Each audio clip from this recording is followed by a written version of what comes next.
جاران بیرمان دێ مناڵەکانمان کە جەژن دەهات مناڵەکانی دراوسە هێشتا سفرەی جەژن لا نەبردبوو، مناڵ دەهات بۆ جەژنە پیرۆزە، مناڵە هات جەژنە پیرۆزەی ئەکرد. ئێستا مناڵەکانیشمان زۆربەیان لە جەژن و لە ژیانیش بێزارن، گوناه و تاوانی ئێمە ئەوانیشی بەدبەخت کردووە.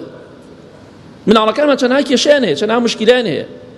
جەژنە پیرۆزەی چی؟ ئێستا بڕۆیتە سەریەڵەمە ئەمە چێم دواکەوتەوە چیاتەوە ماڵمان. چەند ساڵێکی تر قەزاکانیش ناحیەکانیش ئێستا خۆ ئەم چەمچەماڵەی خۆمان وەکو 10 ساڵەوە پێش نەماوە لە جەژنەکانە.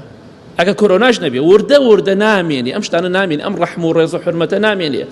خەڵکی هامووشۆی خەڵکی بکە دەڵێ کاکە ئیشی چیاتی ماڵەکەم.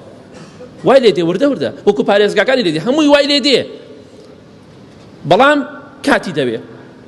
بۆیە خۆشەویستان با ئینشەڵا ئەگەمە لە خۆمان بێت، چونکە ئەم جیلەی کە تازە پێگەن، ئەم جیلەی کە تازە پێگەن وەڵڵاهی جیلی ئایپات و مۆبایل وەڵڵاهی نەدراوسێتی دەزانن زۆربەیان، نە ڕێزی باوکو و دایک دەکردن، نە ڕێزی خەڵکی دەکردن. بۆیە ئاگامان با لە خۆمان بێ، خوای گەورە هیدایەتمان بدە و ئاخرمان بەخێر بگەڕێت.